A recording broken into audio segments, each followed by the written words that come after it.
Buenas noches, grupo 4, diapositiva en pantalla para que continuemos, por favor.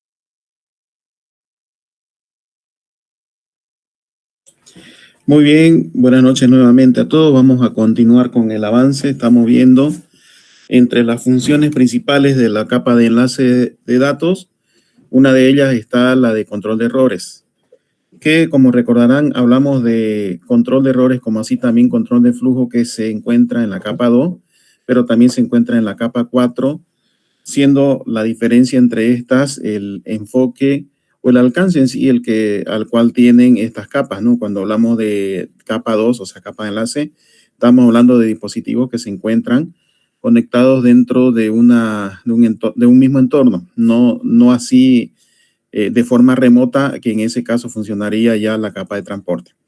Bien, entonces estábamos analizando el control de errores en el cual clasificamos en dos tipos, ¿no? El primero es el control de errores hacia adelante, Forward Error Correction, que lo vimos en la anterior vez, que se trata de cuando el receptor verifica si existe un error o no, y si es que existe un error, el mismo receptor lo corrige. Una de las técnicas que se utiliza, por ejemplo, es el código de Hamming. Existen otras más complejas, pero no vamos a profundizar mucho en ese sentido, pero sí a nivel de un bit, como lo vimos en la anterior clase, a nivel de entendimiento sobre cómo funcionan este tipo de código. La otra clasificación de control de errores es el opuesto al que hemos visto en la anterior clase, que viene a ser control de errores hacia atrás, así se lo conoce. Pero en realidad su nombre es Automatic Repeat Request, requerimiento automático de repetición. Este viene a ser un control de errores hacia atrás, o sea, opuesto al anterior que vimos, dado de que en este caso, el Automatic Repeat Request, lo que hace es verificar en el receptor si existe o no un error en la recepción, pero en este caso no lo corrige. En este caso lo que hace es pedir la retransmisión. Le envía un mensaje al transmisor y le indica de que hubo un error en la transmisión y que vuelva a reenviar esa trama que está con errores. Entonces, vamos a ver cómo funciona y también en este caso se aplica un código. En este caso, a diferencia del anterior que era el código Hamming, en este caso que es el control de errores hacia atrás o el Automatic Repeat Request, es lo mismo. Utiliza, por ejemplo, el código de redundancia cíclica, que es el más conocido y, por cierto, es uno de los más utilizados en redes Wi-Fi, se utiliza, por ejemplo. Bien, le cedo la palabra al grupo de exposición para que nos comente. Adelante, por favor. Bueno, continuando con la exposición de la anterior clase, voy a hablar sobre Automatic Repeat Request, también abreviado como ARQ. Este es un método muy importante utilizado en redes y comunicaciones para asegurar que los datos lleguen correctamente al receptor. La función principal que tiene el ARQ es detectar errores durante la transmisión y pedir nuevamente la información cuando algo sale mal. En la imagen podemos observar cómo existe una comunicación constante entre el emisor y el receptor. Primero, el emisor envía una trama o paquete de datos hacia el receptor. Después, el receptor revisa si la información llegó correctamente. Si los datos llegan bien, el receptor envía un mensaje de confirmación llamado ACK. El ACK sirve para avisar que la información fue recibida correctamente. Y en la imagen podemos observar justamente ese intercambio de mensajes entre ambos dispositivos. Si ocurre algún error durante la transmisión, el receptor no manda al ACK o envía una solicitud indicando que los datos deben retransmitirse. Entonces ahí es cuando el emisor vuelve a enviar la información. Por eso se llama solicitud automática de repetición, porque el sistema automáticamente pide repetir los datos cuando detectan problemas.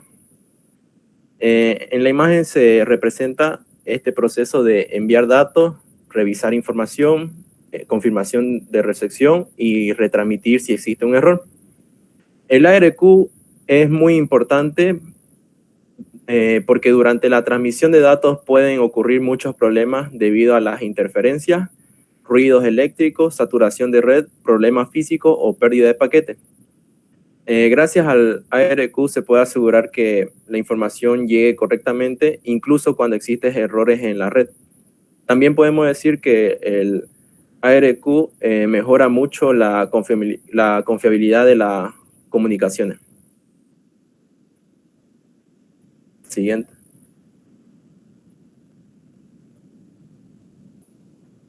Código de redundancia cíclica, o también conocida como CRC. La imagen nos representa un proceso matemático utilizado para detectar errores durante la transmisión de datos. El CRC funciona convirtiendo los datos en operaciones matemáticas llamadas polinomios y generalmente en un código de verificación. Cuando la información llega al receptor, se vuelve a realizar el mismo cálculo matemático. Si el resultado coincide, significa que los datos llegan correctamente, pero si el resultado es diferente, significa que ocurrió algún error durante la transmisión. Aquí podemos ver cómo en la imagen cómo se compara la información enviada con la información recibida para verificar si existieron o existen errores. El CRC es uno de los métodos más utilizados en redes porque detecta errores de forma rápida y eficiente. También se utilizan en redes Ethernet, discos duros, sistemas digitales y protocolos de comunicación. La ventaja principal que tiene el código de redundancia cíclica es que detecta errores con gran precisión y ayuda a mejorar la confiabilidad de la transmisión. Ahora va a continuar mi compañero.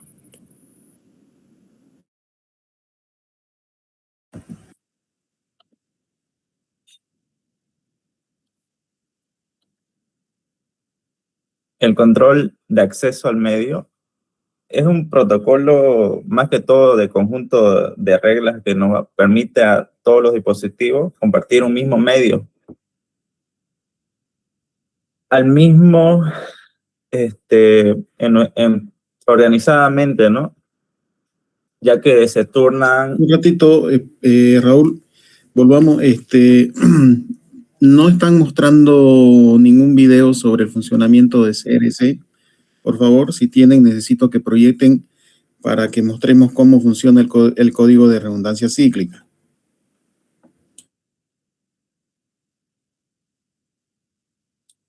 No tenemos un video sobre eso.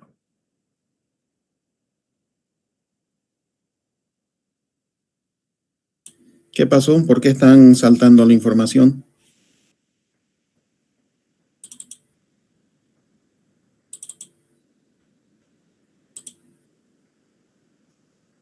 A ver, denme un minuto, un segundo, voy a buscar aquí en la plataforma tengo.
Ya, présteme la pantalla, por favor.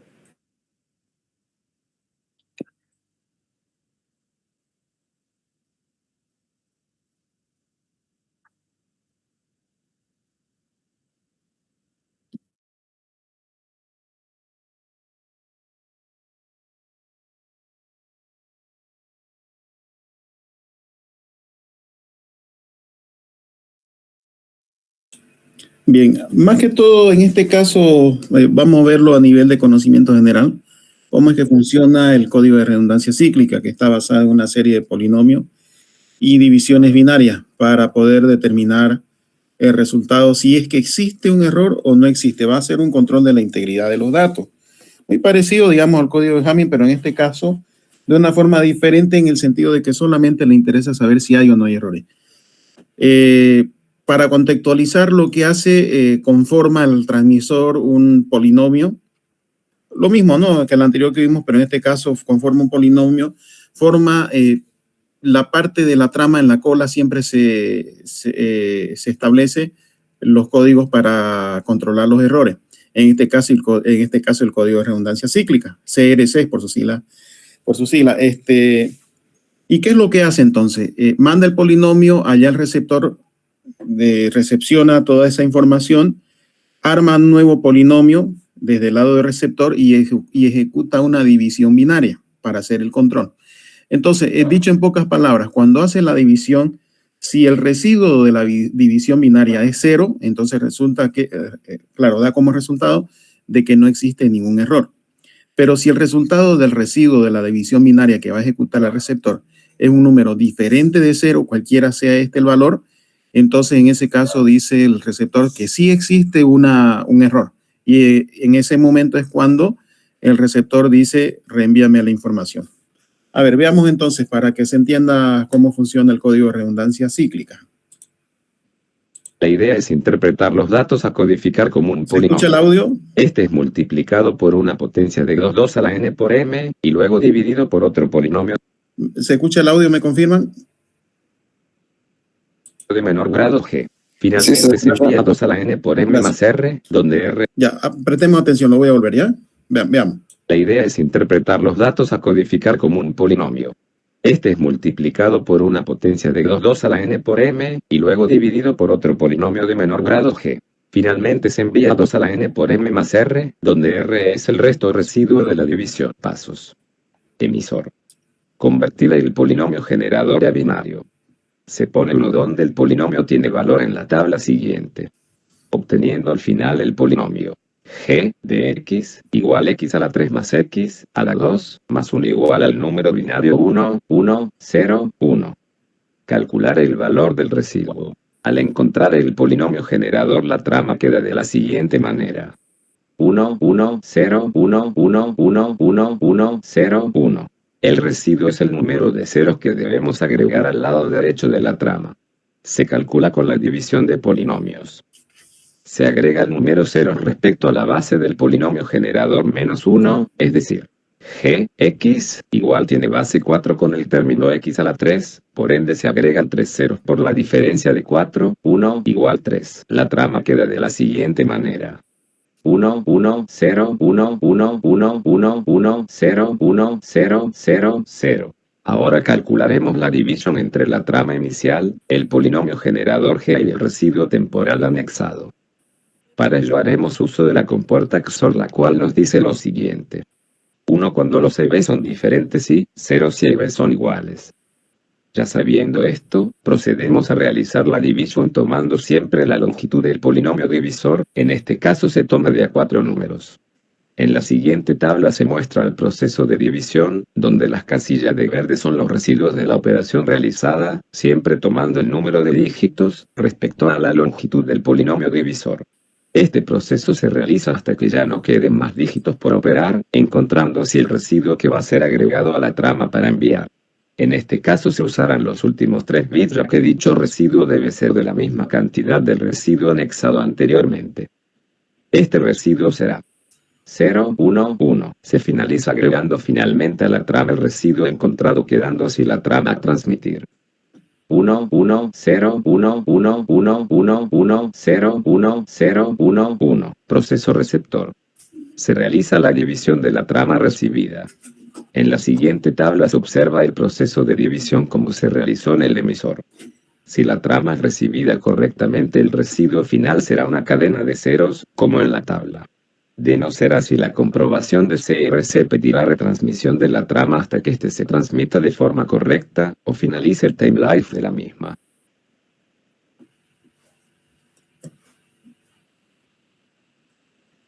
Bueno, este video no está tan bien explicado. Luego les voy a proyectar otro de mejor calidad. Le cedo la pantalla para que continuemos con las funciones principales y luego volvemos a ver este código.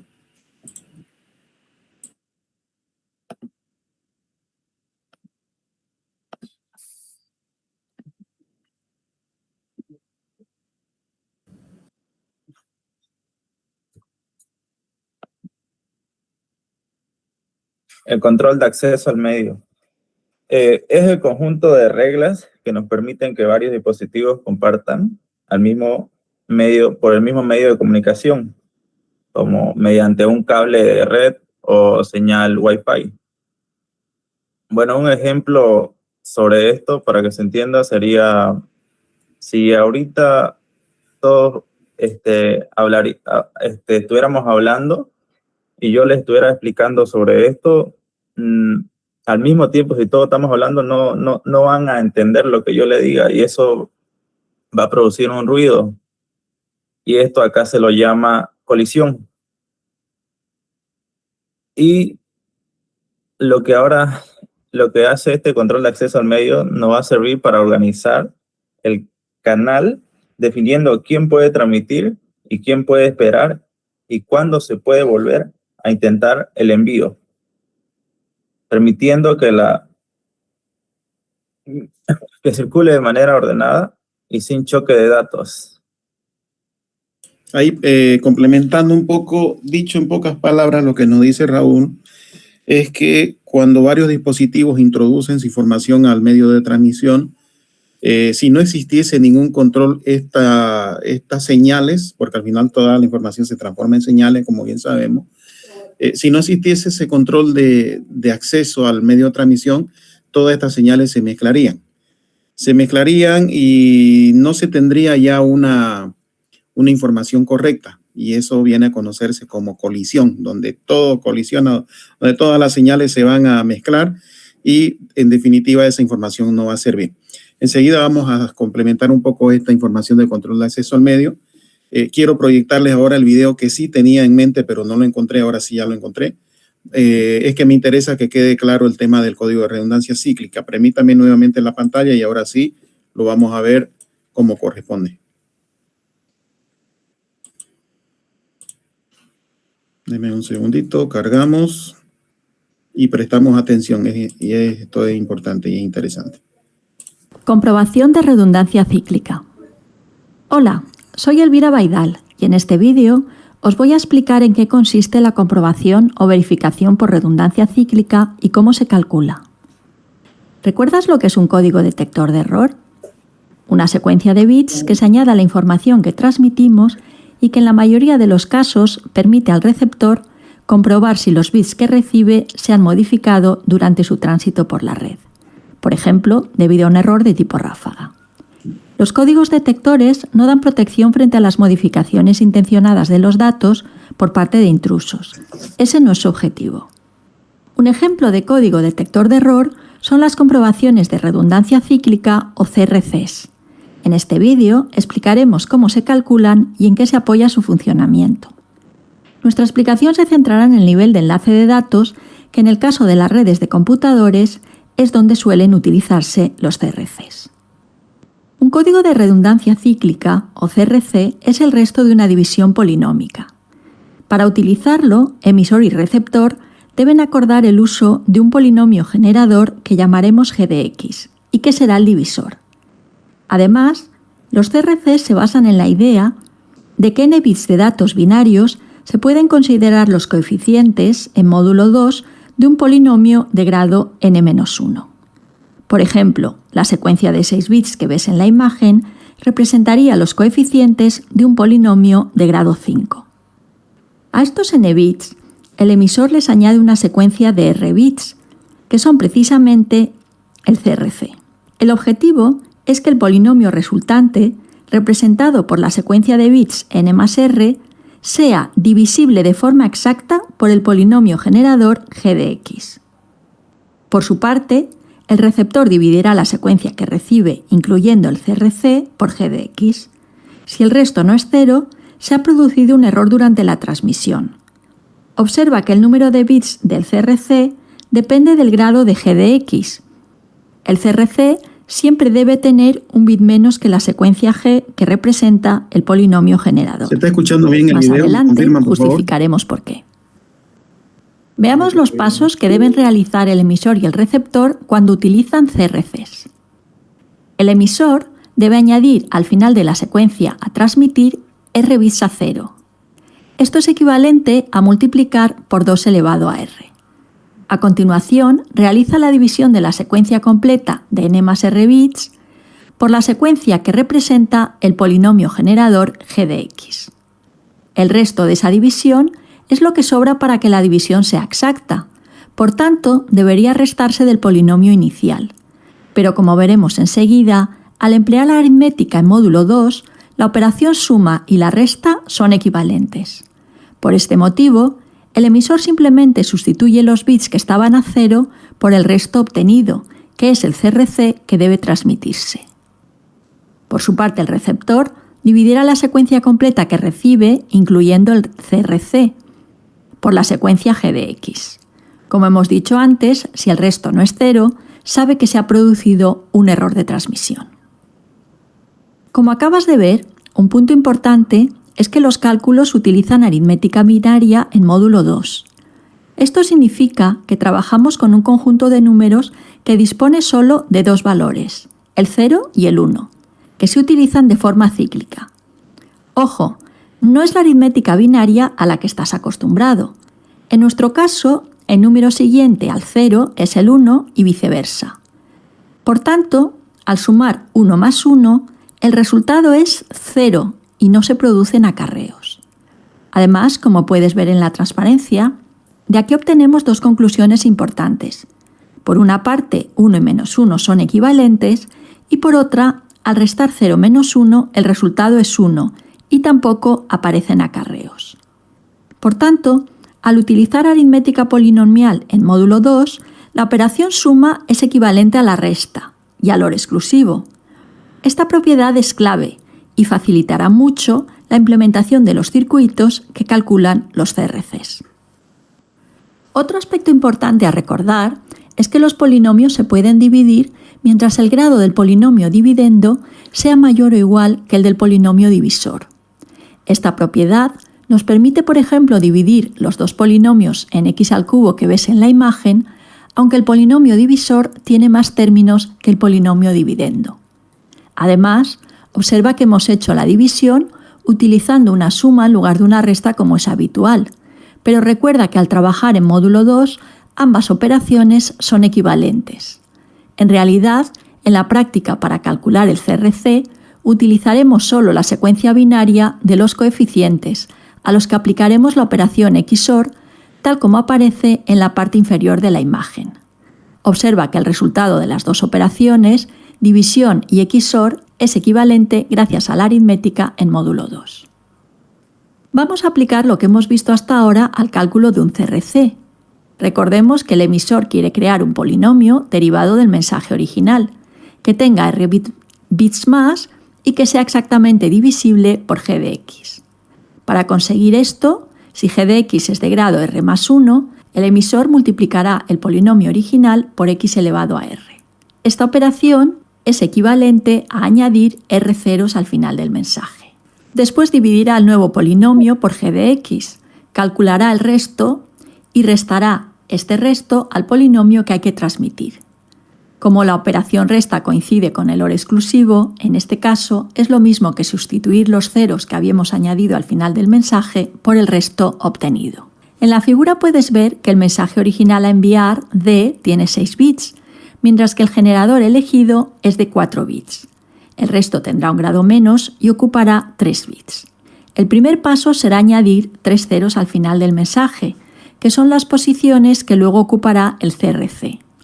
Después, el emisor hará la división, que se realiza de forma parecida a una de números enteros.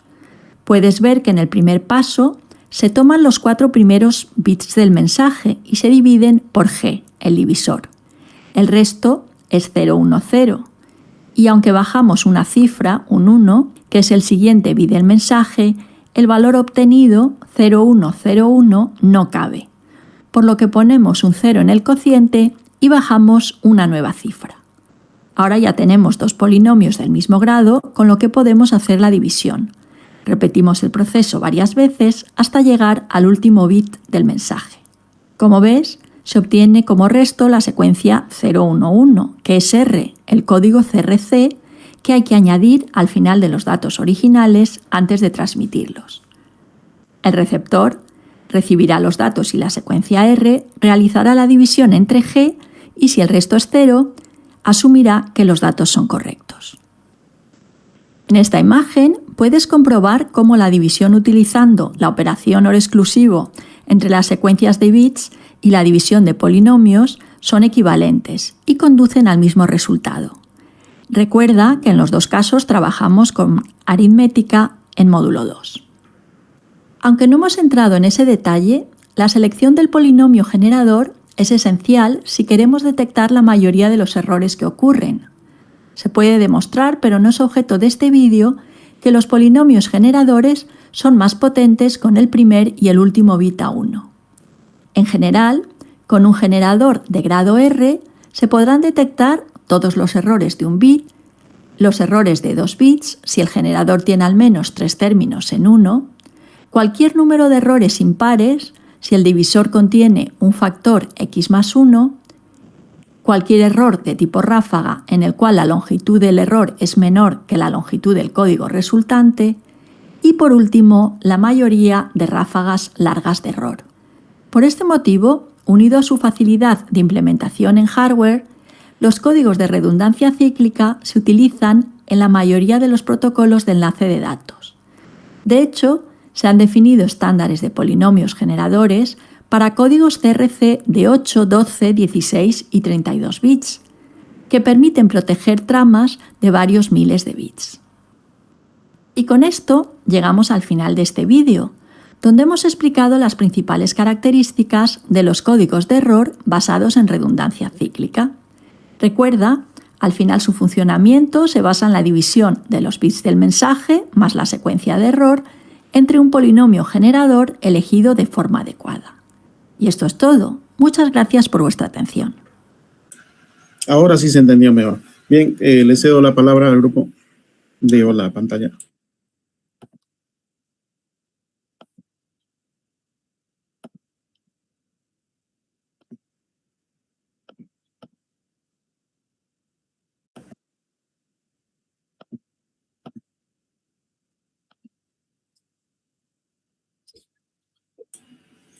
Estábamos comentando sobre el control de acceso al medio, entonces que vienen a ser diversas técnicas que funcionarían como, analógicamente hablando, como un semáforo que da luz verde a quien va a introducir su información y luz roja a quienes todavía no están en el momento exacto para introducir su información al medio de transmisión. Pero así también existen otras técnicas donde es el transmisor el que va a verificar si es que el canal está libre o no también. Si está libre en esos intervalos de milisegundos estamos hablando, entonces en ese momento es cuando introduce su información. Seguramente han escuchado hablar sobre la multiplexación. Son técnicas que se utilizan para compartir un canal entre varios transmisores, entre otras cosas. Pero existen otras técnicas y protocolos más avanzados que trabajan a nivel de redes de datos. Esos son los protocolos, las técnicas que vamos a ver a continuación. Ya, adelante, grupo 4. Ahora vamos a ver métodos de control de acceso al medio y uno de ellos es el CSMA-CD. Lo que hace este método es, bueno, este método es uno de los más antiguos que hubo en Internet, especialmente en las conexiones por cable, pero actualmente ya no se lo usa porque los switches modernos ya lo implementaron eso y quedó un poco en desuso este método. Pero su funcionamiento es bastante simple. El dispositivo escucha el canal para verificar si alguien está transmitiendo. Si el medio está libre, comienza a enviar los datos. En el caso que dos dispositivos transmitan al mismo tiempo, cuando eso pasa, se produce una colisión de datos. Ahora, la diferencia de este protocolo es que los dispositivos pueden detectar esa colisión mientras transmiten en ese momento. En ese momento ambos equipos detienen el envío y esperan un tiempo aleatorio y luego vuelven a intentarlo. Como se ve en el gráfico, escucha, transmite y detecta. Si detecta colisión, vuelve a reintentar, pero esperando un tiempo aleatorio.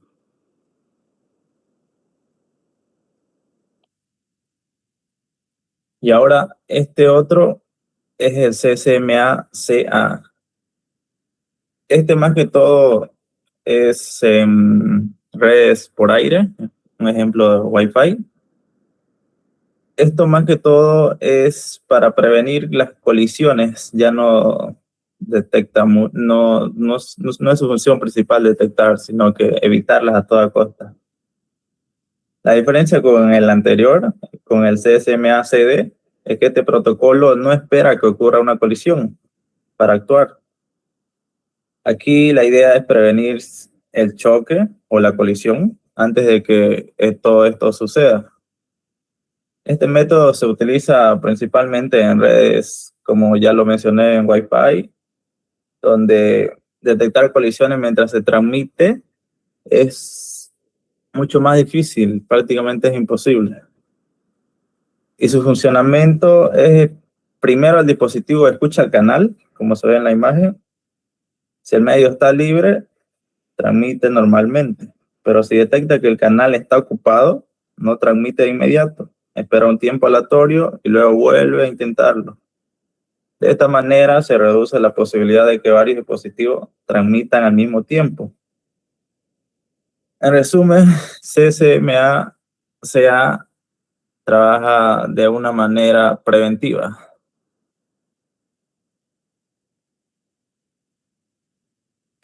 Y bueno, ahora otro método es el Aloha y Slot Aloha.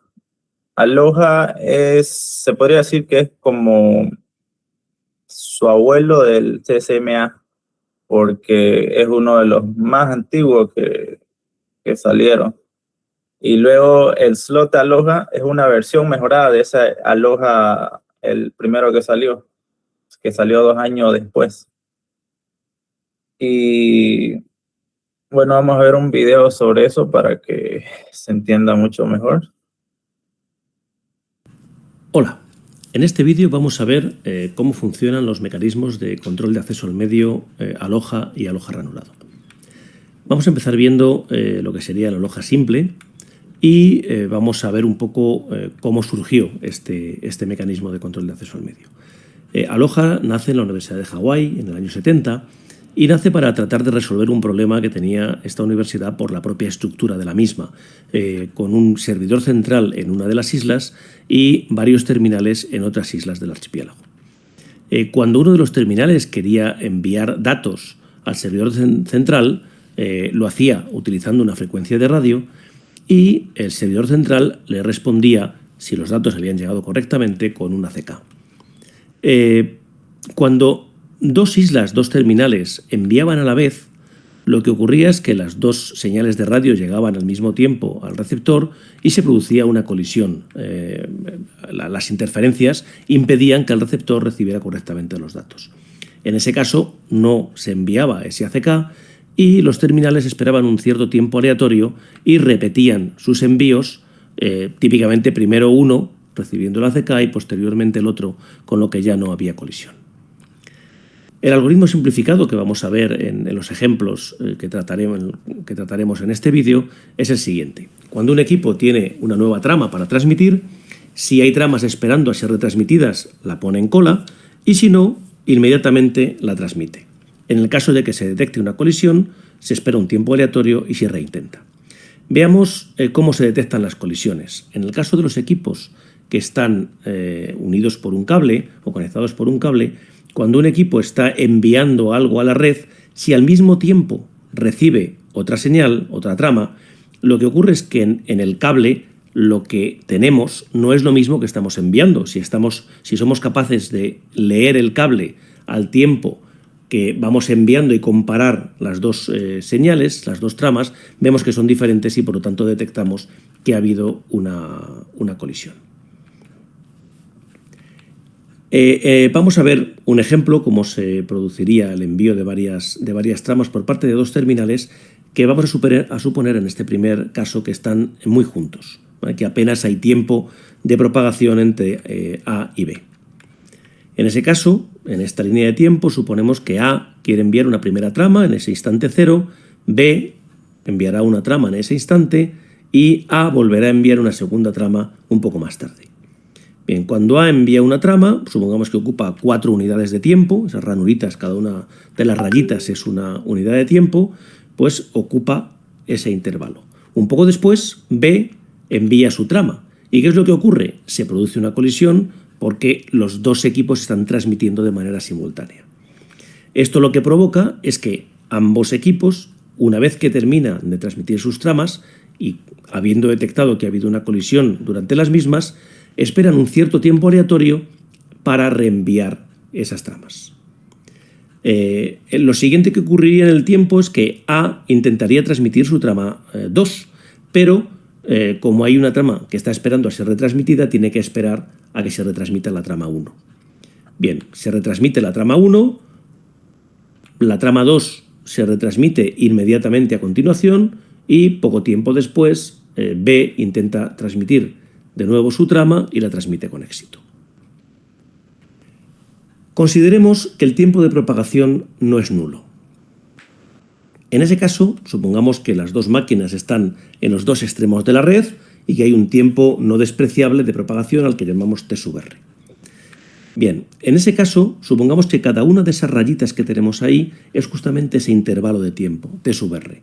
Cuando A envía un bit a B, ese bit tardará T sub R en llegar al equipo B. Y lo mismo ocurrirá cuando B envíe un bit simplemente a la máquina A.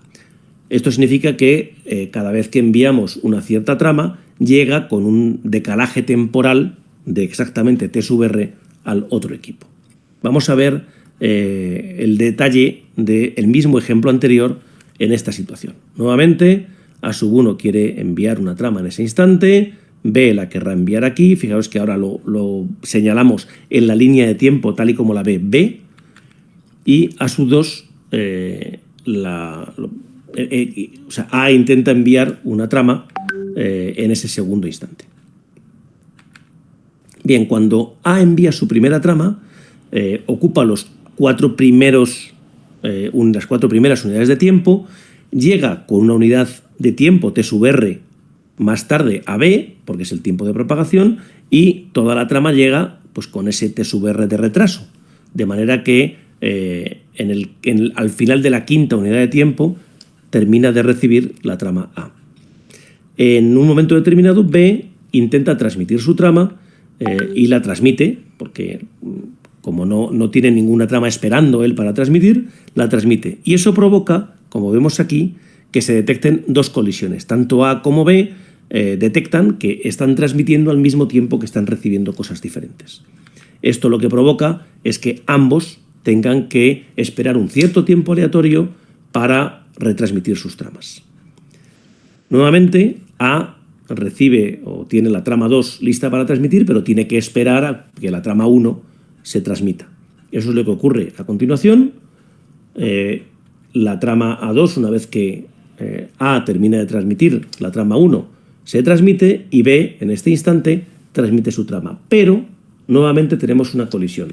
Aquí es muy importante ver que B detecta esa colisión porque está enviando y recibiendo algo simultáneamente, mientras que A no detecta la colisión. Mientras que A estaba transmitiendo la trama A2, no recibe nada, lo recibe más tarde. Por este motivo, y a pesar de que A no llega correctamente, la trama A2 no llega correctamente a su destino, a B, solo B es el que detecta esto. A no retransmitirá nunca esa trama porque no ha detectado la colisión, y B, en cambio, que sí que la detecta, sí que la retransmitirá un cierto tiempo después, y B conseguirá que la trama llegue a su destino. Una cosa muy importante a tener en cuenta con Aloha simple es que el rendimiento es muy bajo. El elevado número de colisiones que hay hace que como máximo tengamos un 18,4% de rendimiento. En este vídeo no vamos a entrar a calcularlo, pero bueno, pues es un rendimiento realmente bajo. Aún así, el mecanismo de control de acceso al medio Aloha es muy utilizado y prácticamente en cualquier comunicación inalámbrica en un primer momento nos comunicamos utilizando Aloha. Vamos a ver un avance de este protocolo, de este mecanismo de control de acceso al medio, que es Aloha ranurado. En el año 72, en la misma Universidad de Hawái, y por el bajo rendimiento que tenía el mecanismo Aloha, pues se les ocurre una modificación que mejora ese rendimiento sustancialmente. La idea es utilizar unas ranuras, unos intervalos de tiempo, y hacer que los equipos transmitan siempre al inicio de la siguiente ranura. De manera que, en la imagen que tenemos aquí, si A quiere transmitir una primera trama en ese instante, esperará a llegar a esa ranura que tiene a continuación esa marca azul y será en ese momento cuando lo transmita. En este ejemplo, pues A1 quiere transmitir algo ahí, pero espera al inicio de la ranura y transmite. En esta imagen podemos ver también cuál es el tamaño de la ranura. El tamaño de la ranura debe ser tal que permita transmitir la trama más larga y que llegue correctamente a su destino antes del inicio de la siguiente ranura. De esa manera, y como vamos a ver a continuación, vamos a evitar muchas colisiones. El algoritmo, en este caso simplificado, es idéntico al anterior. Lo que ocurre es que cuando estamos dispuestos a poder transmitir la trama, lo que hacemos es esperar a la siguiente ranura y entonces transmitir la trama. Vamos a ver cómo funcionaría el mismo caso, el ejemplo anterior, con Aloha ranurado. Aquí tenemos el primer intento de A1, el intento de B, el segundo intento de A2 en ese instante, y veamos qué es lo que ocurre. A, puesto que empieza justo en la ranura, suponemos que directamente transmite su trama. B lo que hace es esperar a la siguiente ranura y transmitir su trama, y A de nuevo lo que hace es esperar a la siguiente ranura, porque la trama anterior ya se transmitió, no tiene nada pendiente, y transmitirla. Como vemos, hemos conseguido transmitir las tres tramas sin que haya colisiones y en mucho menos tiempo que en el caso de Aloha. Evidentemente, en este ejemplo hay mucha más eficiencia, pero ¿tendremos también colisiones? Bueno, también habrá colisiones. De hecho, si tuviéramos, por ejemplo, una tercera trama de A y una segunda trama de B que quieren ser transmitidas en esos instantes, ambos esperan al inicio de la siguiente ranura y los dos transmiten, provocando colisiones que además son siempre detectadas.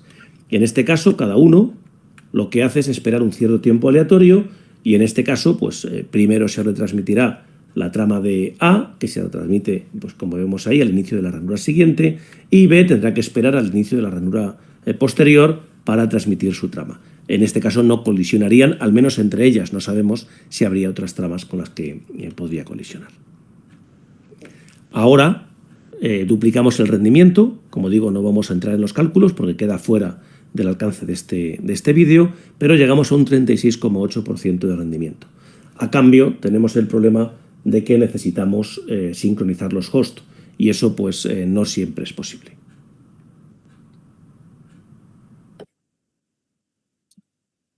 En resumen, su funcionamiento de el Aloha simple enviaba los datos si es que un dispositivo lo tenía. Los enviaba inmediatamente sin verificar si alguien más estaba transmitiendo. Algo como que no tan bueno. El problema era que al no existir una coordinación de muchos equipos que transmitían al mismo tiempo y se producían muchas colisiones. Por eso su eficiencia, como lo dice en el video, era un 18%. Y luego ya salió el nuevo mejorado, que es Aloha ranurado, que ya ahí lo que usaron es sincronizar el reloj de todos los dispositivos y se dividió el tiempo en ranura. Ahí los equipos solo podían empezar a transmitir al inicio una ranura y esto eliminó las colisiones parciales y mejoró la eficiencia a un 36%. Sin embargo, seguía siendo un modelo donde los equipos competían al azar. Si la red se empezaba a llenar de muchos usuarios, el caos volvía, así que no era tan bueno también, a pesar de que hubo una mejora. Hola, ¿qué tal? Bienvenido a Telecom. Bueno, ahora vamos a ver un pequeño video que son de los 3 métodos de TDMA, FDMA y CDMA, que son otros métodos de control de acceso al medio. De esta forma, imagina que varios usuarios necesitan hacer uso de la red. ¿Cómo determina el sistema a quiénes dará acceso primero y a quiénes después? O, por ejemplo, ¿cómo repartirá el espectro disponible entre todos los usuarios de una celda o de un clúster? Para eso está el acceso múltiple, dependiendo la generación de la telefonía celular en cuestión, ya sea 2G, 3G, LTE, que es de cuarta generación, 5G, será la técnica de acceso múltiple que utiliza. Como la más básica tenemos a FDMA, que significa acceso múltiple por división de frecuencia, que se utilizó en un auge a MPS. Usemos esta figura para entenderlo mejor. Todos los usuarios reciben señales de la base station simultáneamente. Sin embargo, estas transmisiones de señales ocurren en diferentes frecuencias, como F1, F2 y F3. El ancho de banda típico de un canal de comunicación, ya sea para downlink u uplink, para sistemas FDMA es de 30 kHz o de 200 kHz. Esta otra figura presenta el sistema TDMA, que significa acceso múltiple por división de tiempo, que se usó en 2G o GSM. El mismo canal de frecuencia F1 se comparte entre varios usuarios. La base station transmite una señal al usuario 1 en el intervalo de tiempo 1 del frame o de la trama de radio 1 y en el intervalo de tiempo 1 de la trama de radio 2. Y así sucesivamente lo hará para las tramas posteriores, 3, 4, etc. La señal al usuario 2 se transmite en el intervalo de tiempo 2 para cada trama de radio. De manera similar, el usuario 3 recibe la señal de la base station durante el intervalo de tiempo 3 de las tramas de radio. Ten en cuenta que solo un usuario recibe información en un momento dado en un canal de frecuencia determinado. Aquí un punto muy importante, la transmisión de las mobile stations a la base station deben estar muy bien sincronizadas, de manera que la señal para cada mobile station se recibe en un momento dado en un canal de frecuencia determinado, como lo habíamos comentado. En esta figura se muestra cómo funciona para el downlink, pero para el uplink es muy similar, por no decir que igual, pero en otra porción del espectro, como lo explicaba en el video de duplexación. El método CDMA, que significa acceso múltiple por división de código, se ilustra en esta otra figura. La forma como se diferenciará ya no será por frecuencia ni por tiempo. Ahora a los usuarios se les asigna diferentes códigos y el ancho de banda de cada canal de comunicación es amplio. Puede ser de 1.25 MHz o de 5 MHz como en 3G u MTS. Aquí todos los usuarios de la celda comparten el mismo canal, o sea FC por ejemplo, como en esta figura. Es decir, un mismo canal lo usarán todos los usuarios al mismo tiempo, pero su diferenciador será el código que genera el sistema para cada usuario. Los sistemas celulares 4G y 5G utilizan OFDMA, que comparte algunas similitudes con FDMA. Aquí el espectro se divide en múltiples canales de frecuencia de banda estrecha. OFDMA se refiere a estos canales de frecuencia como subportadoras. Las principales diferencias entre FDMA y OFDMA son que las subportadoras son ortogonales entre sí y que los usuarios se les asignan conjuntos de todas esas subportadoras. Como decía, los canales de frecuencia en OFDMA están construidos de una manera especial, de modo que sean ortogonales entre sí, de ahí la letra O de ortogonalidad en su nombre. Esa ortogonalidad significa que no existe interferencia entre las subportadoras. Dado que la interferencia entre canales de frecuencia no es motivo de preocupación, a un dispositivo móvil se le asignan múltiples canales de frecuencia en un instante dado para mejores velocidades de datos.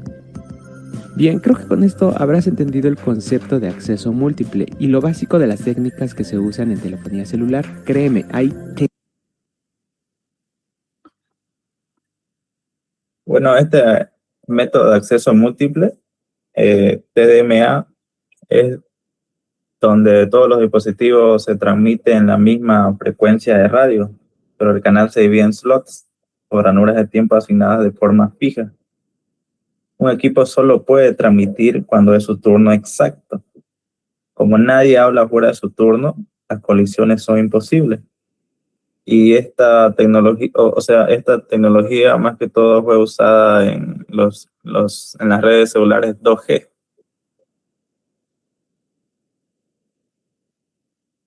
Y ahora, hablando más un poco sobre FDMA, que es otro método de acceso múltiple por división de frecuencia. Esto se lo usaba más que todo en las radios FM o transmisiones así con satélite. Ya no se lo usa mucho, pero sí se lo usa combinando con otras técnicas. Como se puede observar aquí en esta imagen, tenemos varias estaciones que son E1, E2, E3 y la E0, que están intentando comunicarse a satélite. En lugar de que peleen por el turno en este método de acceso múltiple, el ancho de banda total de satélites se divide en canales más pequeños y separados, representados por los colores que se ve al lado izquierdo: naranja, amarillo y verde. A la estación 1 se le asigna exclusivamente el canal 1 y a la estación 2 el canal 2 y así sucesivamente.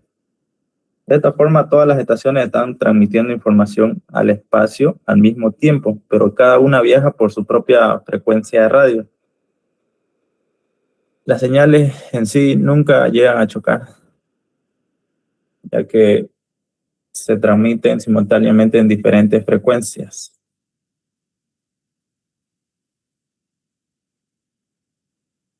Y ahora CDMA, que es el que transmite simultáneamente, pero ya en la misma frecuencia. Esto más que todo se lo usaba en las redes 3G, en las redes móviles. Ahora la diferencia con el anterior sería que los dispositivos, como lo mencioné, usaban en una diferente frecuencia y en esta en la misma frecuencia, pero usando códigos únicos. Y ahora, como se ve en esta imagen de los teléfonos, tenemos un teléfono con la palabra he, hola, usando un código morado que dice Purple Code, y el otro enviando la palabra go con un código verde. Como ambas usan la misma frecuencia al mismo tiempo, las ondas de radio literalmente se están mezclando en el aire, como se ve en el diagrama, como en este centro del diagrama. Ahora el truco está en el receptor del otro lado. El teléfono receptor de arriba está programado con el código morado. Cuando recibe esa mezcla de ondas, aplica su filtro matemático y logra extraer la mezcla de ondas. Logra extraer perfectamente la palabra he. mientras que la onda verde simplemente es ignorada, como si fuera un ruido de fondo o algo así como una estática. Cada comunicación en sí es invisible para las demás gracias a esos códigos únicos.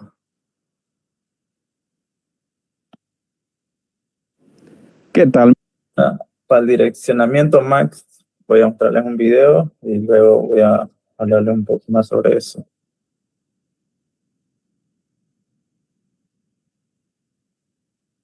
Mis amigos Team Masters, sean bienvenidos al 8º video del curso básico de redes.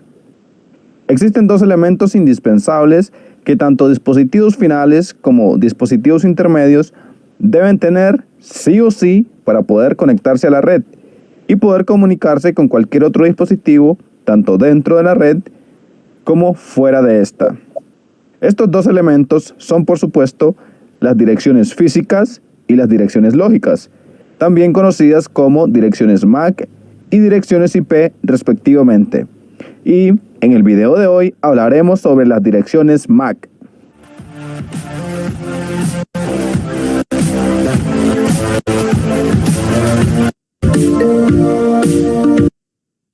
Muy bien, empezamos con el tema de hoy.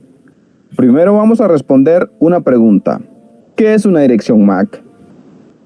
Una dirección MAC es un número hexadecimal que identifica físicamente a un dispositivo de red, sea este final o intermedio. En otras palabras, una dirección MAC es un identificador de red que se le asigna a cada dispositivo conectado a la red. Veamos algunas particularidades de estas direcciones MAC. MAC son siglas en inglés Media Access Control o control de acceso al medio. Se le conoce también como dirección física por el hecho de estar integrada en la tarjeta NIC de cada dispositivo de red. ¿Que no sabes qué es una NIC? Bueno, NIC son siglas en inglés que traducen Network Interface Card o tarjeta de interfase de red. Esta tarjeta trae integrada físicamente en uno de sus chips una dirección MAC. Y por el hecho de venir integrada en un dispositivo físico, a las MAC se les conoce como direcciones físicas. Estas direcciones son únicas para cada dispositivo de la red. Es decir, será imposible que te encuentres con dos MACs idénticas a nivel mundial. Pero, ¿cómo sucede esto? Veamos. Las direcciones físicas se componen de 48 bits, pero están escritas en formato hexadecimal. Encontraremos entonces que una dirección MAC se compondrá de 12 dígitos hexadecimales, donde cada uno de estos dígitos representan 4 bits. Es decir, tendremos un total de 48 bits con 12 dígitos hexadecimales. Ok. Dentro de estos 12 dígitos hexadecimales vamos a encontrar dos partes. La primera parte, o la primera mitad más bien, es llamada OUI o Identificador Único Organizacional. Y la segunda mitad corresponde al identificador único que cada fabricante le asigna a la tarjeta de red, el cual es llamado número serial único del fabricante, o también conocido como el ID del dispositivo. Pero permítanme explicarles este punto. Como podrán imaginar, en el mundo existen muchísimos fabricantes de tarjeta de red y también dispositivos de red completos que necesitan tener una dirección MAC. Estas empresas deben acudir a una organización llamada IEEE, quien es la encargada de asignar las direcciones MAC y de este modo tener un estricto control de cada una de las direcciones MAC en el mundo. Pues bien, el IEEE asigna un número a cada una de los fabricantes de tarjetas de red. Este número es la primera parte o la primera mitad de la dirección MAC de tu tarjeta. La segunda mitad es asignada por la propia empresa que fabrica dichas tarjetas. De este modo, se logra que cada una de las direcciones MAC en el mundo sea única. Supongamos, por ejemplo, que la empresa A fabrica tarjetas de red. Esta empresa sabe, por supuesto, que dicha tarjeta necesita una dirección MAC. Entonces, acude al IEEE, es decir, esta empresa acude al IEEE para solicitar su número OUI. El IEEE verifica en su base de datos todos los OUI que tiene disponibles para asignarle a la empresa A. Entonces, a dicha empresa se le asigna, por ejemplo, el OUI 0A169C4. Esto es un ejemplo, por supuesto. Con esto a su disposición, la empresa A, que es la fabricante de tarjetas, se dirige y empieza a asignar direcciones MAC a sus tarjetas de red. Cada una de las tarjetas que esta empresa fabrique debe contener esa primera mitad, es decir, el número que fue asignado por el IEEE, en este caso 0A169C4. La otra mitad de la dirección está bajo responsabilidad de la empresa fabricante de asignar un número único a cada tarjeta que fabrique. Por ejemplo, que a la primera tarjeta le asigne un número 000001. A la segunda tarjeta, por ejemplo, le asigna el 000002 y así sucesivamente. Sin embargo, esta es la segunda mitad del identificador de la tarjeta o en este caso de la MAC. La primera mitad siempre, pero siempre va a ser el 0A169C4, que fue el número o el OUI que le asignó el IEEE a dicha empresa. Entonces, mis queridos Team Masters, tanto el IEEE como la empresa fabricante deben mantener una base de datos de los números asignados a cada dispositivo, en este caso por la empresa, y a cada fabricante, en este caso por el IEEE, y tener el estricto control y cuidado de no asignar el mismo número a dos tarjetas distintas. De este modo es que se logra que cada dispositivo en el mundo tenga una dirección MAC única. Pero bien, ¿qué se gana o qué se logra teniendo un identificador único en el mundo para cada dispositivo que se va a conectar a la red? Pues, gracias a esto, conseguimos que los mensajes que vamos a transmitir se entreguen al dispositivo correcto. Ahora bien, la forma en que veremos escrita una dirección MAC siempre será en formato hexadecimal. Les recuerdo, cada dígito hexadecimal se compone de 4 bits, por lo que encontraremos que las MACs estarán escritas en un formato de 12 dígitos hexadecimales. Normalmente encontraremos escritas las MAC de un modo que se juntan 2 dígitos hexadecimales y cada par de dígitos se separan ya sea por 2 puntos, un guión, un punto, etc. Esto va a depender del sistema operativo que se esté utilizando o del fabricante de la tarjeta NIC. Ahora bien, ¿cómo nos damos cuenta de la dirección MAC de nuestra computadora, por ejemplo? Para saber o conocer la dirección MAC de tu dispositivo, si estás utilizando el sistema operativo Windows, puedes abrir la consola de comandos o el CMD y una vez dentro digita el comando ipconfig pleca all. ipconfig pleca all. Ahora, si utilizas Mac, desde la terminal digita ifconfig. Y si estás utilizando un sistema Linux, digita ip espacio A. De este modo encontrarás en la ventana que se despliegue una parte que dice dirección física.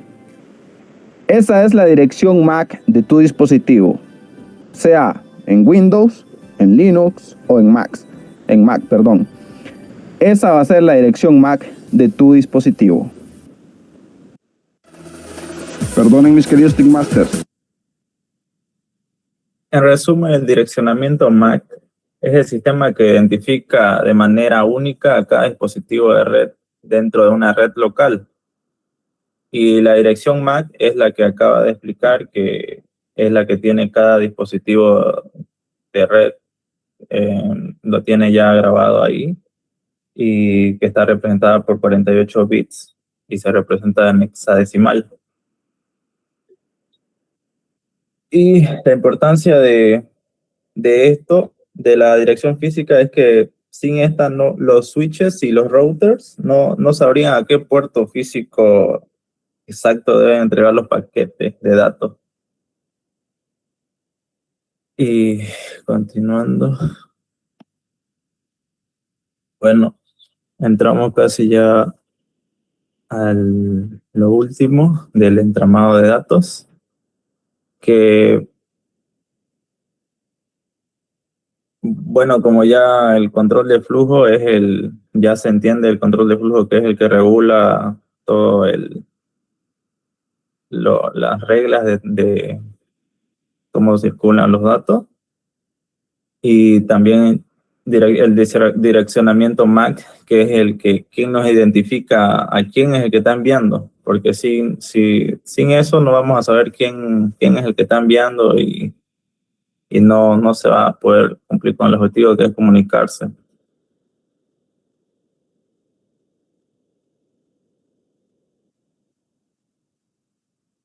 Bueno, ahora como vemos la imagen, entre el transmisor y el receptor, vemos como el control de flujo y control de errores. El transmisor envía bloques de datos ordenados, por ejemplo, la trama 0 y la trama 1. Ahora, si nos fijamos bien en las flechas rojas que regresan, esas representan los ACK, que significa acuse de recibo o confirmación de recepción. El receptor en sí no se queda callado, ¿no? Pero le responde al transmisor diciendo: ya recibí correctamente la trama, puedes enviar la siguiente. Bueno, y los cuadros verdes son los que se desplazan y representan una ventana de transmisión. Esto corresponde al control de flujo, donde el transmisor solamente envía la cantidad de datos que el receptor puede procesar sin saturarse. Si una trama, en el caso que se esté transmitiendo, hay una interferencia o una colisión, el receptor detecta el error, descarta la trama dañada y no envía el ACK. Entonces, al no recibir el acuse de recibo o confirmación de recepción, el transmisor entiende automáticamente que ocurrió un problema y vuelve a reenviar únicamente esa trama.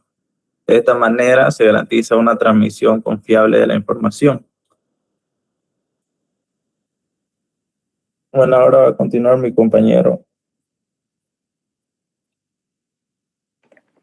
Bien, continuando con la exposición, yo le hablaré sobre los estándares de la capa 2. Como podemos ver, lo que vamos a ver son los IEEE, ITU, la ISO y los ANSI.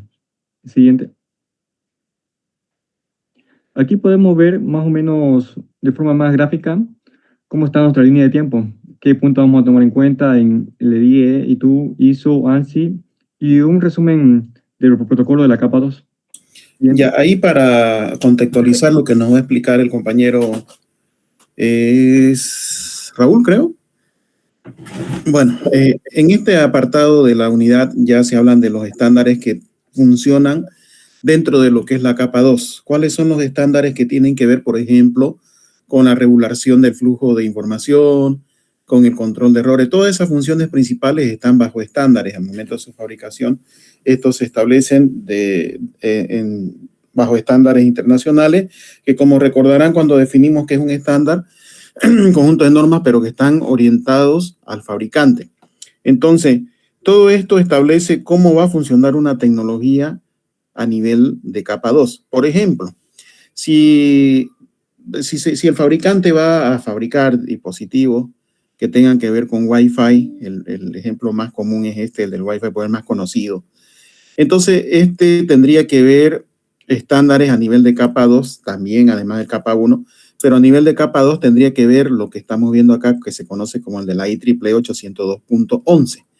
Por si acaso ahí no es 808, es 802. Todo lo que es de la IEEE son los 802. Entonces, estos estándares establecen, por ejemplo, el control de acceso al medio. Recuerden que hablamos de las técnicas que existen para que introduzca la información al medio de transmisión, en este caso una antena, señales de radiofrecuencia, ¿verdad? Lo que comentamos. ¿Cómo van a funcionar esos mecanismos que vienen de la capa 2, de la capa de enlace de datos, de la subcapa MAC, que lo acabamos de comentar, aunque lo vamos a ver más adelante más en detalle? Todo eso está establecido en el estándar de la IEEE 802.11. Todo lo que tiene que ver con Wi-Fi está en el estándar de la IEEE 802.11. Hay otro estándar de comunicación inalámbrica. Wi-Fi no es el único, ¿no? El otro conocido, por ejemplo, es el estándar de Bluetooth, que también sirve para transmisiones inalámbricas, ¿no? En ese caso, por ejemplo, ya no miraríamos al estándar de la IEEE 802.11. Ahí, en ese caso, estaría todo regido bajo el estándar de la IEEE 802.15, por ejemplo. Y así sucesivamente. Estos dos ejemplos que le estoy dando, el 11 y el 15, tiene que ver con transmisiones inalámbricas. Obviamente, son estándares diferentes, tiene otro tipo de funcionamiento, diferente alcance, diferente frecuencia en la cual funcionan estos estándares, pero está todo regido en ese número, en esa numeración de estándar. Por ejemplo, si hablamos de la IEEE 802.3, tiene que ver con redes cableadas.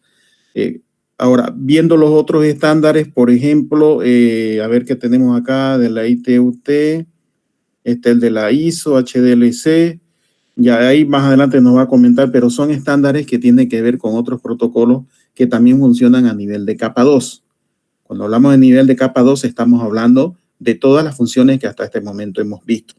Entonces, la pregunta recurrente para este apartado sería, ¿cuáles son los estándares que funcionan a nivel de capa 2? Bueno, ahí está la respuesta, está en pantalla, a excepción de que no es 808, sino que 802. Lo demás está bien.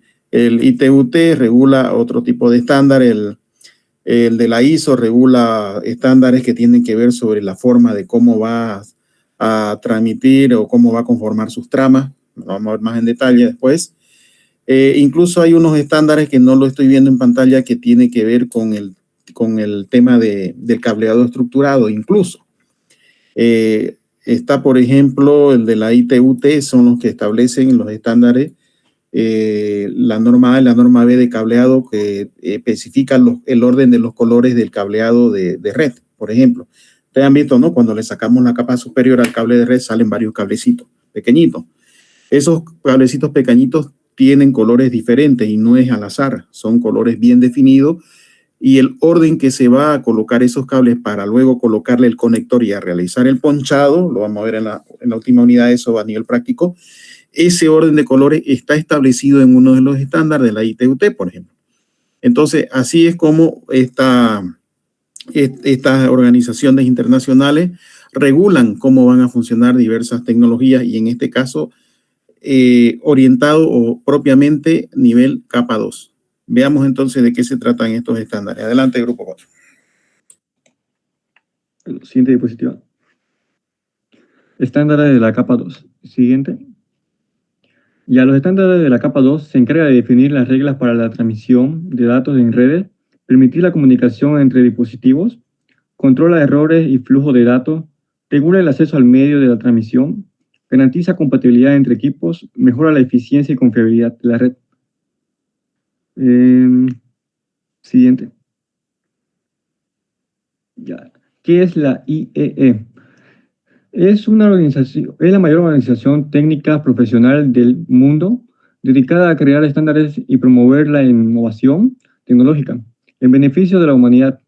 Su función principal es establecer normas globales como Ethernet, Wi-Fi, Bluetooth, que garantiza la interpolarización y avance de la ingeniería electrónica y electrónica y de las computadoras. Siguiente. Ya. La 802. Su funcionamiento principal es actuar como traductor o puente universal entre los protocolos, como el IPv4 o el IPv6. La diferencia y las diferentes tecnologías físicas como Ethernet, Wi-Fi o Token Ring. Modos de servicio, sin conexión, orientadas a la conexión, sin conexión, esperando una confirmación.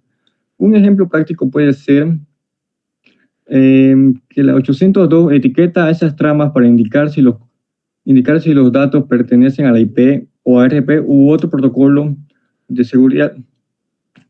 Asegura que el sistema operativo sepa cómo proceder la información recibida. Aunque la 802 fue muy relevante en los inicios de las redes, hoy en día muchos protocolos modernos como IP directamente sobre Ethernet ya no usan el LSC en forma explícita, pero sigue siendo una parte estándar y se mantiene más que nada por compatibilidad con los dispositivos. Siguiente.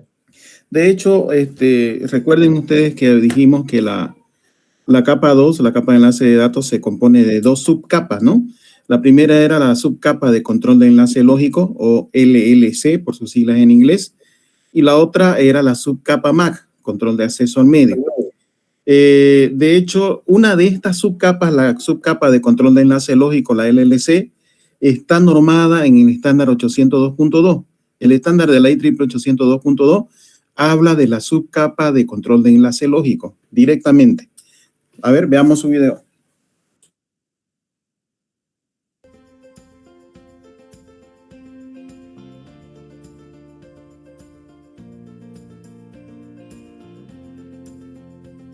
En febrero de 1980 se forma la EEE, estándar de sistema de 1 a 2 megabits por segundo, normalizar nivel físico, enlace y superiores, Token Ring, Token Bus, estándares de nivel físico diferentes, redes MAN y WLAN.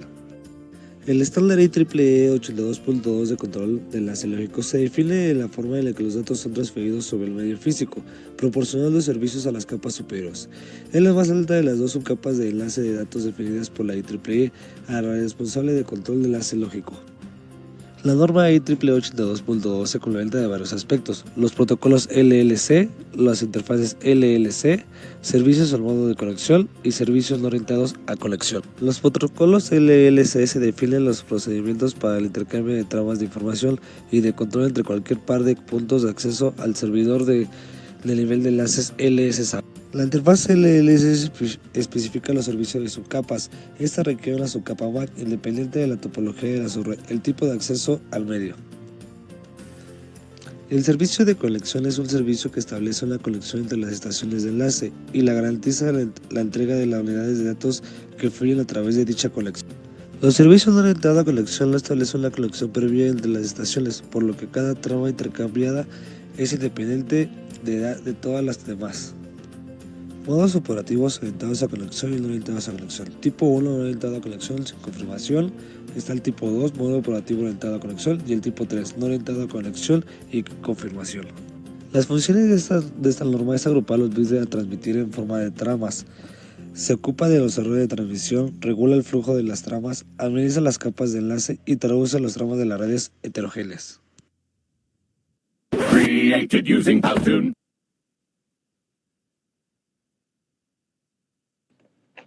Bien, siguiente diapositiva. Ya la 802.3, mayor conocida como Ethernet, establece las reglas para el acceso al medio compartiendo el formato de las tramas y el direccionamiento físico mediante direcciones MAC. Su funcionamiento principal es el acceso al medio. Originalmente se usaba SSMA sobre SD para evitar colisiones en redes con cables coaxial. Hoy, con el implemento del switch moderno, las colisiones prácticamente desaparecieron.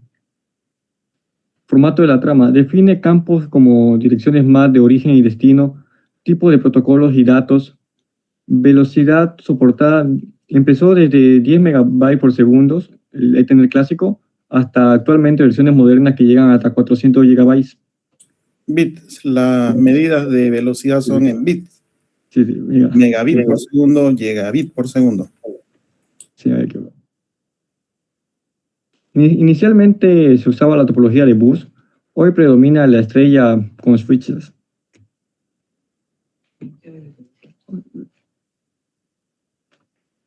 Un ejemplo práctico es cuando se conectan una computadora con una switch mediante el cable de Ethernet. La comunicación sigue las reglas de la 802. 802.3. El dispositivo usa direcciones MAC para identificarse. Los datos se encapsulan en trama Ethernet. El switch reenvía la trama al destino correcto dentro de la red local. Bueno, siguiente diapositiva. Un video para...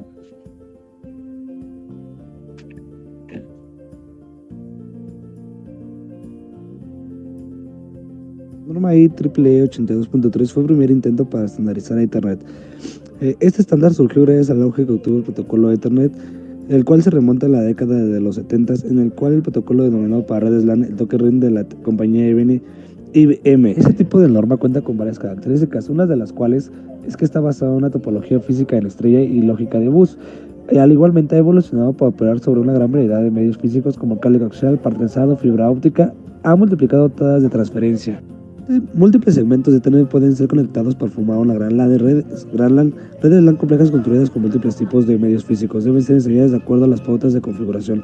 Igualmente fue diseñada para ser expandida fácilmente. El uso de segmentos como bridges, routers o switches permite que las redes LAN individuales se conecten entre sí. Los principales componentes de una red de Ethernet son tarjeta de interfaz de red, repetidor, transceiver, cable Ethernet grueso y terminador. El método de comunicación se denomina no determinística, es decir, no se puede predecir cuál estación transmitirá y cuándo transmitirá. Esto quiere decir que el método tiene dos computadoras, cada vez que una estación transmite por primera, la pérdida de datos será cable, existe la posibilidad de que sus datos colisionen contra otros. Además cuenta con estaciones que transmiten, cada retransmisión podría también sufrir colisiones. La norma IEEE define los siguientes estándares de cable LAN que operan a una velocidad de señalizada banda 10 o 100 megabits por segundo, sobre la 10 base o 10 base 2, una de las cuales es la 10 base 2, utiliza un cable tiene una longitud de segmentos máximo de 185 metros y se utiliza con una topología física de bus y topología. Otro de los estándares es la 10 base 5, utiliza cable Ethernet con una longitud de segmentos máximo de 500 metros y utiliza una topología de bus física y una topología de bus lógica. Como la 10 base T, utiliza un cable UTP categoría 3, 5, 5E o 6 con una longitud de segmentos máximo de 100 metros y utiliza una topología de estrella física o extendida, topología de bus lógica. La 10 base FL utiliza un cable de fibra óptica multimodo que opera a 850 nanómetros. La distancia máxima de esta unidad link a un hub es de 2000 metros.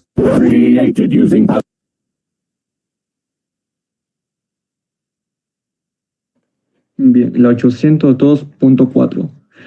Un método de acceso al medio basado en toque de bus, pero con funcionamiento lógico en anillos. Funciona mayormente en redes locales y LAN. Un ejemplo analógico sería que imaginemos una calle donde viven muchas personas. Aunque físicamente están alineadas la calle, acuerdan una lista de turnos, a eso se le llamaría un anillo lógico. Digamos que se pasa un micrófono. El micrófono no se pasa de forma física, de casa en casa, sino que se asigna según la lista de las direcciones. La transmisión de los datos sería cuando le toca hablar a un vecino, habla con la voz alta y todos los demás lo escuchan al mismo tiempo, porque comparten la misma calle. O sea que mensajes se lo envía a todo y se escuchan todo. Siguiente. La 802.5. Método de acceso al medio por una red de token ring en una topología de anillo. Forma un bucle cerrado sin servidor central. A diferencia del anterior, imaginemos que estamos en una mesa redonda y pasamos el micrófono, que ya lo estamos usando como token, pasa de persona en persona en orden. Pero si la persona A quiere hablar con la persona D, su mensaje pasará por la persona B y C, pero solamente la persona D puede escuchar el dicho mensaje y responder. Siguiente.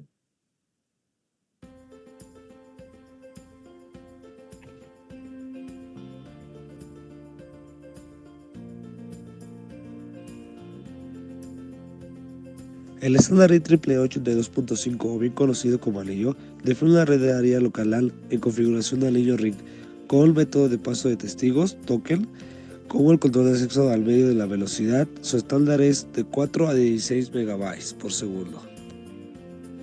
La operación de token ring se basa en el uso de un solo token que circula por el anillo. Al llegar a la estación le da una oportunidad de transmitir. La estación que desea transmitir espera la llegada del token. Ese tipo de estándar es casi idéntico y totalmente compatible con la red de token ring IBM. De hecho, la especificación de IEEE 82.5 fue modelada después del token ring y continúa a la sombra de esta. Además, el token ring IBM especifica una estrella con todas las estaciones del extremo. Este tipo de estándar soporta dos tipos de frames básicos, token y frames de comandos de datos. El token es un trama que circula por el anillo en un único sentido de circulación. Cuando una estación desea transmitir y el token pasa por ella, lo toma. Los frames de comandos y de datos pueden variar el tamaño dependiendo del tamaño del campo de información. Los frames de datos tienen información para protocolos mayores, mientras que los frames de comandos contienen la información de control. Sus principales características son que se utiliza una topología del anillo, cable especial apantallado, aunque el cable también puede ser trenzado. Una longitud de la red no puede superar los 362 metros. La distancia entre computadora al MUA no puede ser mayor a los 100 metros y la otra transmisión es de 4 a 16 megabytes por segundo.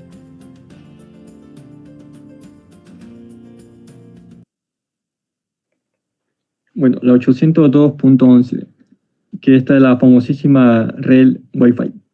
Transmisión de datos por orden de radio en redes de áreas locales, inalámbricas o LAN. Usa puntos de acceso llamados router. Podemos conectarnos a Internet desde celulares, laptops, teléfonos y Smart TV. Un ejemplo práctico sería cuando tu laptop se conecta a un router, el Wi-Fi, el router funciona como un punto de acceso, AP. Tu laptop escucha al medio y espera el momento para liberar para transmitir. Usando CSMA, se intercambia tramas de control para establecer conexiones. Los datos viajan encapsulados en la trama 802.11 con dirección MAC de origen y destinos. Siguiente diapositiva.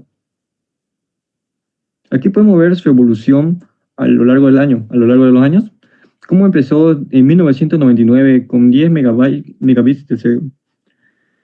Y cómo actualmente, en 2019, ya ha superado los gigabytes. Siguiente cuestión.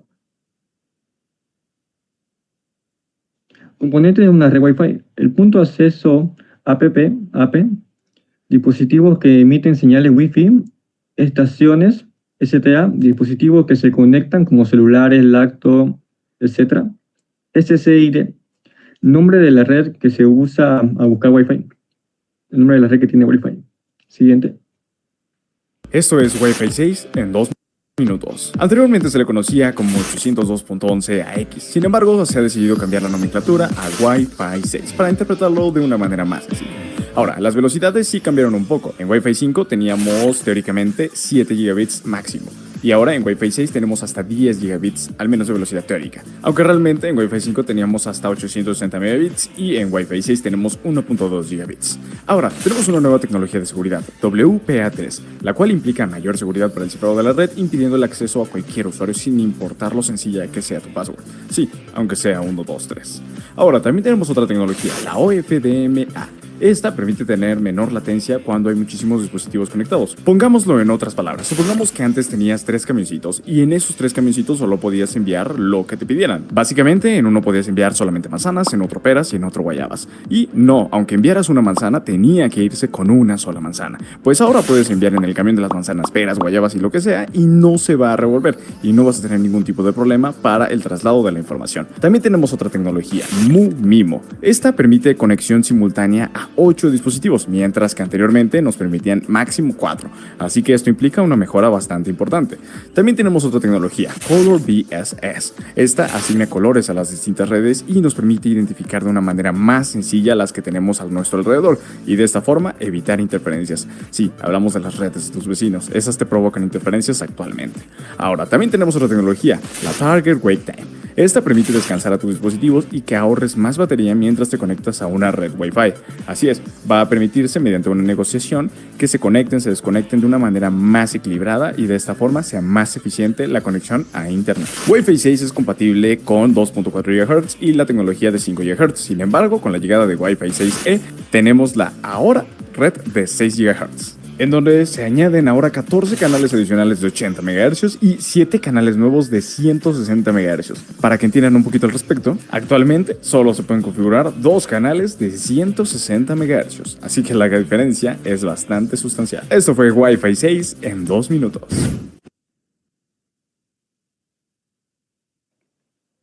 Bien, la 802.15, mayormente conocida como Bluetooth, Conecta dispositivos personales como teléfonos, auriculares, sensores mediante redes inalámbricas de corto alcance, WebAM. Su red es Bluetooth, su alcance es de 1 a 10 metros, su velocidad es menor a la de Wi-Fi. Cuando se conecta tu teléfono a unos auriculares Bluetooth, el teléfono actúa como maestro en el piconet. Los auriculares se sincronizan como esclavos y los datos de los audífonos se transmiten en la trama 802.15 con baja latencia y consumo muy reducido. Siguiente diapositiva. Aquí podemos ver cómo fue evolucionando a lo largo de los años el 802.15 Bluetooth. Empezó desde conexiones inalámbricas de corto alcance, de bajo consumo, que se usaba mayormente para los auriculares, hasta 2019, que se usan por medición de precisión y rango de seguridad. También fue utilizada en 2003 para redes de alta velocidad, pero de corto alcance, como Video Gravity. Siguiente. Ya. La red, la 802.16 WiMAX, es mayormente utilizado esto para ciudades donde no llegan la conexión en Wi-Fi, ciudades pequeñas, hubo empresas de tecnologías que utilizan estas torres. Ya, su alcance son de 50 metros, se transmite a través de una antena. Se utiliza mayormente para darle conexiones a ciudades. Mediante tecnología WiMAX se transmiten datos de alta velocidad de forma inalámbricas en áreas extensas como ciudades o zonas rurales. Mayormente en zonas donde no llegan el Wi-Fi, como venía diciendo. Ya, siguiente diapositiva. Aquí podemos ver sus características y cómo fue evolucionando. En 2004 solamente se usaba como punto fijo nomás, dándole conexiones estables para hogares y empresas, hasta que pasó a usarse en mayor cantidad para darle conexiones a objetos en movimiento. Siguiente diapositiva. ¿Qué es WiMAX? ¿Cómo funciona la tecnología en el entorno rural? La tecnología WiMAX es la tecnología inalámbrica que permite llevar Internet y telefonía a entornos rurales o zonas a las que no llega la conexión por cable. Pero, ¿qué es Internet WiMAX exactamente?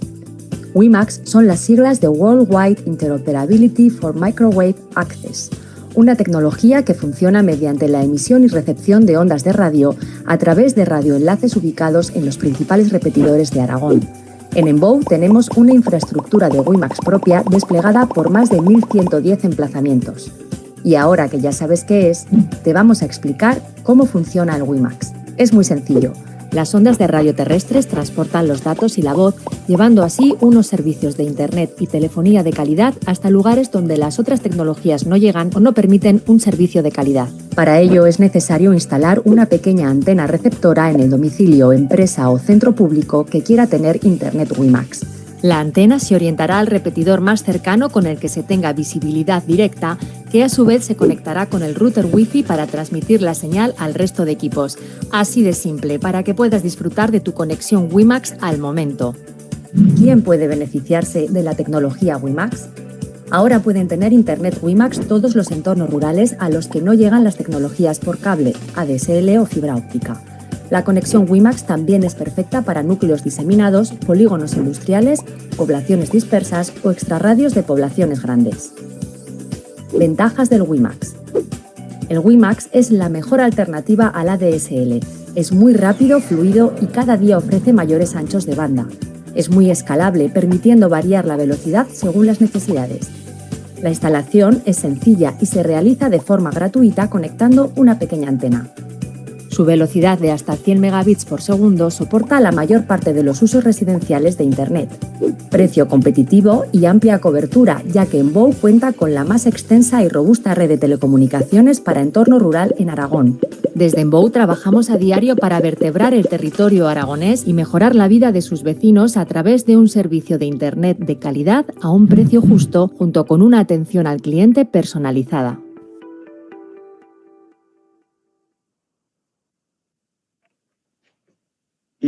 ITUT. es la organización de la ONU encargada de definir estándares internacionales de telecomunicaciones IT. Su función es garantizar que las redes y servicios de comunicación sean interoperables, seguras y de calidad en todo el mundo. Define protocolos de comunicación, asegura que equipos de diferentes fábricas funcionen juntos, establece normas para las redes de Internet, telefonía, video y seguridad. Siguiente.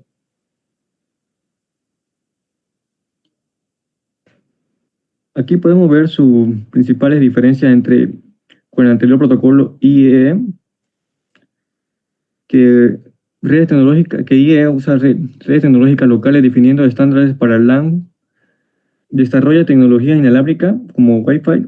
En cambio, ITU-T, protocolo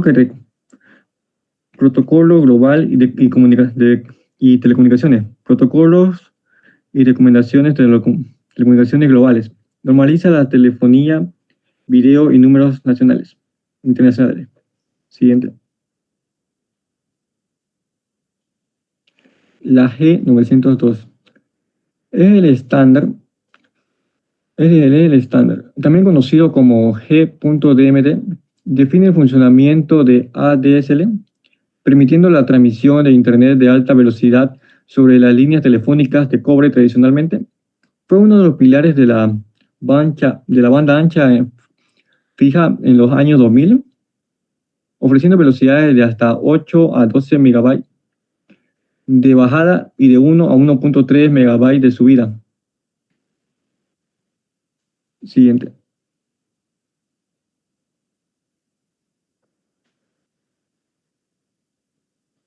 Comenzaremos por qué es ADSL.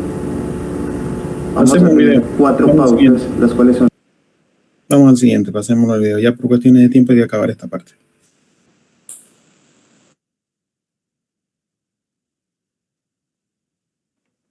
La Q921 define el nivel de enlace de datos para señalización de redes telecomunicaciones, especialmente en el contexto de ISD, redes digitales de servicios integrados. Es fundamental porque asegura que la comunicación entre el usuario y la central telefónica sean confiables y libres de errores. Siguiente. La Q922.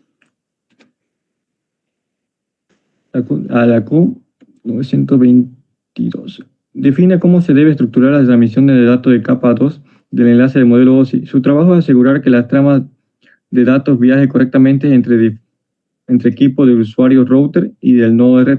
Está diseñado para redes frame array, retransmisión de tramas. Siguiente. Saludos. A continuación... Pasamos al video.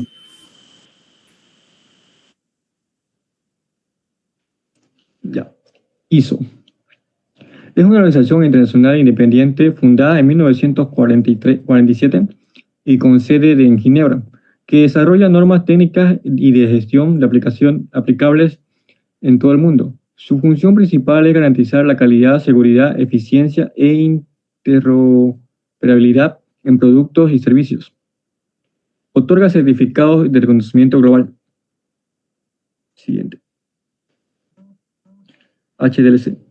Es un protocolo de capa 2 del modelo OSI diseñado por la ISO para la transmisión de datos de manera confiable en enlace de punto a punto y multipunto. Fue muy influyente porque sirvió de base para los otros protocolos como LAPD,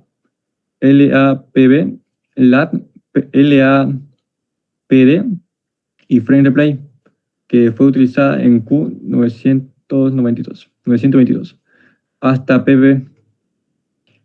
Función principal.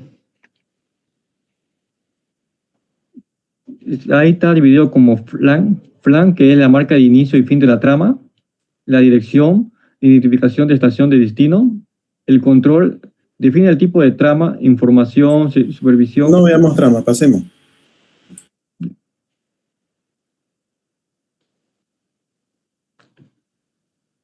ISO 9314. Es un conjunto de normas definidas en el estándar FDI, Fibra Distinct Data Interface. Usa topología de anillo doble, primario y secundario para redundancia. Tiene acceso al medio basado en toque de passing, similar a 802.5 que usa Token Ring, pero optimizado para fibra. Su velocidad alcanza los 100 megabytes, muy superior a la Ethernet que en esa época tenía los 10 megabits por segundo. Alcanza hasta 200 kilómetros de longitud total de la red gracias al uso de fibra óptica. Su fiabilidad es muy buena. Si el enlace falla, el anillo secundario se asegura de continuar. Un ejemplo práctico: en una universidad en los años 90 se instaló un backend FDI para conectar edificios mediante fibra óptica. Los servidores y routers se enlazan en un anillo FDDI. Si un tramo de la fibra se corta, el sistema automáticamente se redirige el tráfico por el anillo secundario. Siguiente. ANSI. Su objetivo de ANSI son coordinar los estándares estadounidenses con los internacionales, crear uniformidad para los procesos y mecanismos industriales. Representa a Estados Unidos en las organizaciones internacionales de normalización. Siguiente.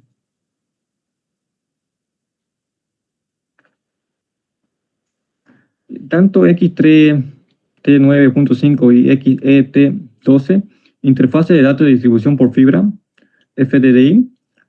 La X3T9.5 desarrolla estándares FDI. Su característica es doble anillo de 100 MB hasta 200 km de paso de testigo. Aplicaciones backbone en redes empresariales. X3T12 colaboró con los estándares de FDI, contribución, interoperabilidad y gestión de redes. Siguiente.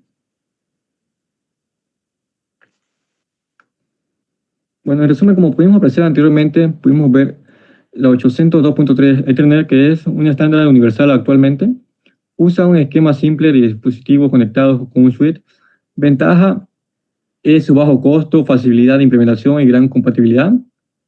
El FDI, mayormente conocido como fibra óptica, basado en fibra óptica en anillo, se usa en redes de alta velocidad confiables.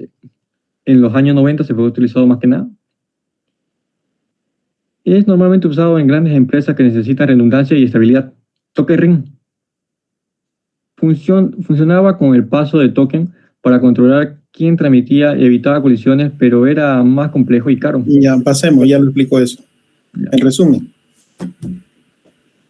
Redes de protocolo. Ya, Wi-Fi se caracteriza mayormente por tener altas velocidades de red, es inalámbrico. Ya lo explicó eso. Sí, un resumen. A ver, vuelvo al primer punto de redes locales. A ver, en resumen, ¿qué es lo que nos quiere comentar el compañero? Hemos visto que todos los estándares que tienen que ver con la capa 2, tanto a nivel de la IEEE, ANSI, TUT y demás, lo que hacen es abarcar todo tipo de conectividades que incluyen también la capa 1. No puede ir tan aislada la capa 2, existe una alta cohesión entre ambas, ¿no? Además de eso, estos estándares abarcan lo que son las dos subcapas de la capa de enlace de datos, la subcapa de control de enlace lógico y la subcapa de control de acceso al medio. Estos estándares abarcan lo que es el cableado Ethernet, lo que son fibra óptica también están abarcados en estos estándares que hemos comentado, y protocolos como por ejemplo el paso testigo Token Ring, que es bastante antiguo, pero también está dentro de lo que es la IEEE. También, dele siguiente, también abarca todo lo que son los estándares relativos a conexiones inalámbricas, tanto de Wi-Fi, de Bluetooth, como WiMAX, como lo hemos comentado anteriormente. Dele siguiente. En ese sentido es que usted tiene que explicarlo, porque lo que se está haciendo ya es un resumen, no es volver a explicarlo todo, ¿no? Entonces también abarca otros tipos de protocolo, además de tecnologías bien específicas como la que ya hemos comentado antes, pero también protocolos como por ejemplo el Point-to-Point Protocol, que son los protocolos que ayudan a hacer conexiones de punto a punto, por ejemplo. Están los protocolos HDLC, que más adelante lo vamos a explicar más en detalle. Y está otro que es el Frame Relay, un poco antiguo, pero bastante utilizado. Dele siguiente, así también abarcan el área de lo que tiene que ver con gestión y control en soporte de redes, como por ejemplo el protocolo STP, el Spanning Tree Protocol, que es un protocolo que tiene mucho que ver con, con enlaces redundantes, que tiene su gran ventaja. Eso lo vamos a ver en Red 2 más en detalle. Están otros protocolos más avanzados, como por ejemplo el LDP, el Link Layer Discovery Protocol, que se utiliza muy comúnmente en dispositivos domésticos, ¿no? Pero también en protocolos bastante básicos que por excelencia funciona dentro de lo que es la capa de enlace de datos, la cual casa lo que es una dirección física con una dirección lógica, porque las direcciones físicas no se pueden manipular y vienen grabadas en cada uno de los dispositivos. Entonces, existe un protocolo que dentro de una conexión de redes o de dispositivos, mejor dicho, hace una especie de tabla entre lo que es las direcciones físicas con las direcciones lógicas que son configurables por el usuario, las cuales lo vamos a ver más adelante. Este protocolo ARP lo vamos a ver más adelante, en unas clases más adelante, dentro de esta misma unidad, sí, a nivel del el simulador, el Packet Tracer, vamos a hacer algunas prácticas para que entiendan mejor cómo es que funciona el protocolo ARP. Siguiente. Y con eso finalizamos la participación del grupo 4A, en la cual hemos abarcado de las funciones principales hasta los estándares que tienen que ver con la capa de enlace de datos. ¿Alguna pregunta? Muy bien, nos hemos pasado un poquito de tiempo, pero ya era necesario finalizar esta primera parte. En la siguiente clase estaremos analizando las dos subcapas de la capa de control de enlace lógico. La lista de asistencia ya fue tomada vía pantallazo. Y bueno, nada, nos vemos en la siguiente clase. Que tengan buenas noches.